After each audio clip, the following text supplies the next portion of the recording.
Hello, Victory and Praise family. I'm Pastor Trina Turner, and on behalf of our senior pastor, Bishop Rufus Turner, and the Victory and Praise Board of Directors, we would like to invite you to attend our VIP business meeting.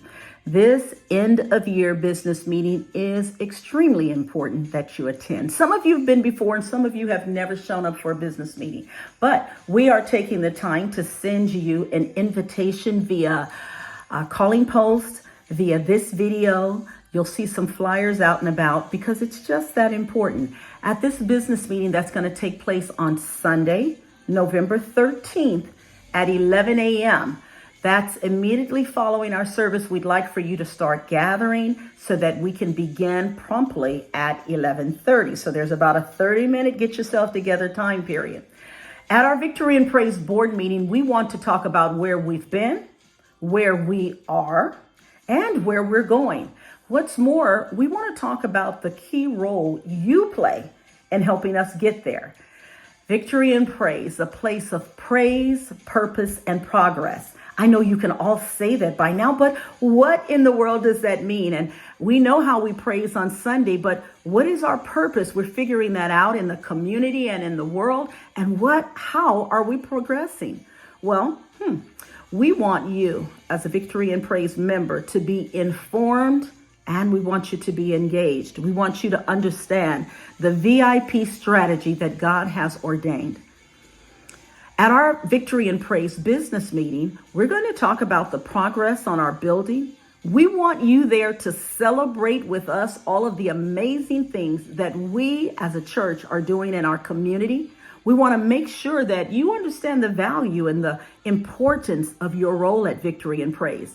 Members, you're doing amazing things in the kingdom, and we're going to talk about that. We want to make sure that you know, for example, what's going on with our van acquisition. What's going on what's the next step in our building? And how are our volunteers showing up mightily in the kingdom? So we'd like to make sure that you're here. Here's what's going to happen. On November the 13th, we'll have our regular service. Once we dismiss from regular service, if you have children, you're going to pick them up from Children's Church promptly. You're going to say your high fellowship and make your way over into the sanctuary. When you get there, you will look around and make sure you find a sign-in sheet because we will be taking attendance.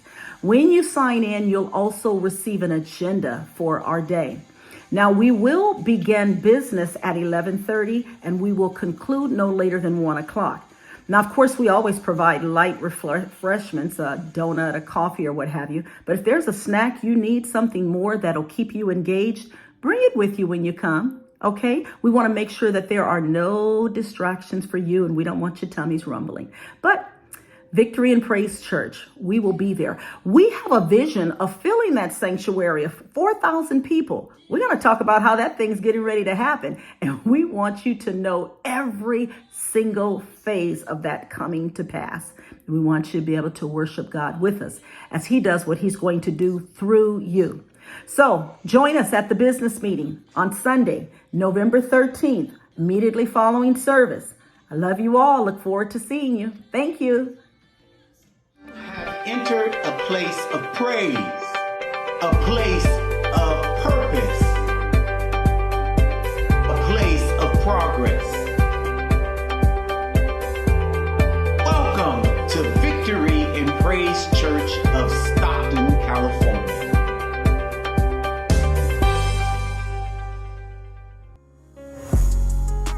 Welcome to the Victory and Praise small group series, Only God Can.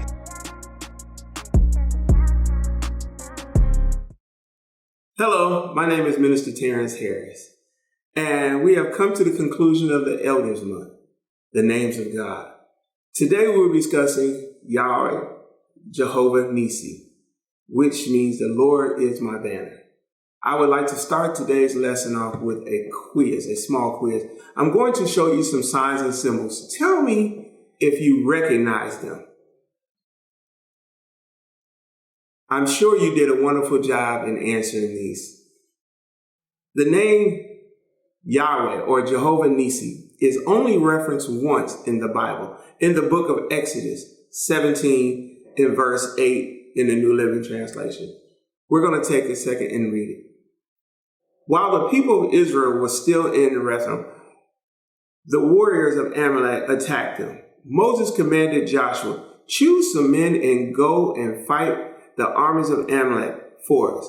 Tomorrow I will stand at the top of a hill, holding the staff in my hand." So Joshua did what Moses commanded and fought the armies of Amalek. Meanwhile, Moses, Aaron, and Hur climbed to the top of a nearby hill. As long as Moses held up the staff in his hand, the Israelites had the advantage. But whenever he dropped his hands, the Amalekites gained the advantage. Moses' arms soon became so tired he could no longer hold them up. So Aaron and Hur found a stone for him to sit on. They stood on each side of Moses, holding up his hand, so his hands held steady until sunset. As a result, Joshua overwhelmed the army of Amalek in battle. After the victory of the Lord instructed Moses, "Write this down on a scroll as a permanent reminder," as he read it out loud to Joshua. "I will erase the memory of Amalek from under heaven." Moses built an altar there and named it Yahweh, Jehova Nissi, which meant the Lord is my banner. He said, "They have raised their fist against the Lord's throne. So now the Lord will be at war with Amalek generation after generation." As we read in the word, Moses referred to the altar as Jehova Nissi. The Lord is my banner. The exercise that we did earlier was to show and recognize the difference between the different banners and symbols that represent things that are either watched, things we wear, things we support, or places that we attend in organizational places, just to name a few. Just as the children of Israel saw Moses holding up the rod in his hands high, the hands that his hands were able to gain the advantage during the battle, was a symbol for them to stay in the fight. In verse 11a, as long as Moses held up the staff in his hand, the Israelites gained the advantage. Why do you think Moses raised the staff in his hands? If you go back and read Exodus 4, 1 through 31, please read this at your leisure. I'm just going to paraphrase. God told Moses in Exodus 4 and 17, "Take your shepherd's staff with you and use it to perform miracles and signs I have shown. For the staff of God is a gift within." And as you know, Moses used it, and there were a few signs. Number one, Moses used the staff as he raised it and threw it on the floor. It turned into a snake. Moses also used the staff to touch the water, and it turned into blood. Moses called forth the plagues. Moses also raised the staff over the waters, and the waters parted. By hitting a rock for them to drink, Moses used the staff to hit the rock for them to drink. Just to name a few. On each of those, there was a victory. The word Yahweh and Jehovah are two names of God. And the word Nisi means banner or victory.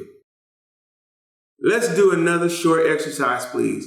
Answer these if you know them. In the game of football, when there's a touchdown scored, what is the sign? Okay. In the basketball game, and there's a 3-point made, what is the sign? In a boxing match between two people, the winner of the match, the referee does what to the winner? All right. In the Bible, the woman with the issue of blood, what does she do? When a person is in trouble and at a great distance, what is the sign that they would use to get help? If you answer, lift your hands or reach your hands out to all of these, you are absolutely right.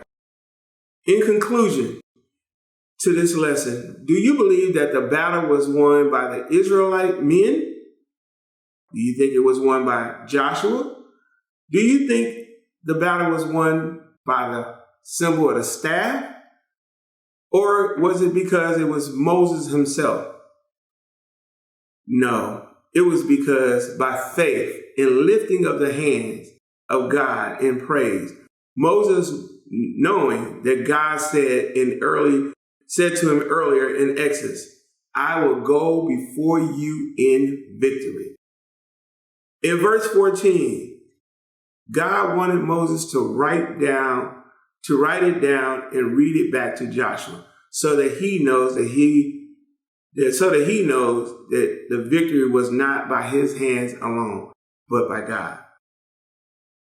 As we go into our small group discussion, I would like to thank God for the elders, each of them for their sermons, and my fellow ministers for their lessons. God bless. I'll see you at the well. I hope you are enjoying the Victory and Praise Stockton small group videos. If you missed any or want to replay any, go to youtube.com and search for VIP Stockton. There you will find sermons, small group videos, and more. Are you a member of a small group? If not, you can become a member today.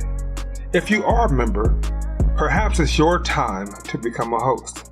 Contact Minister Vanessa Harris by emailing maturity@victoryandpraise.org for more information. If you don't have a church home, come fellowship with us Sundays at 9 a.m. God loves you. Be blessed.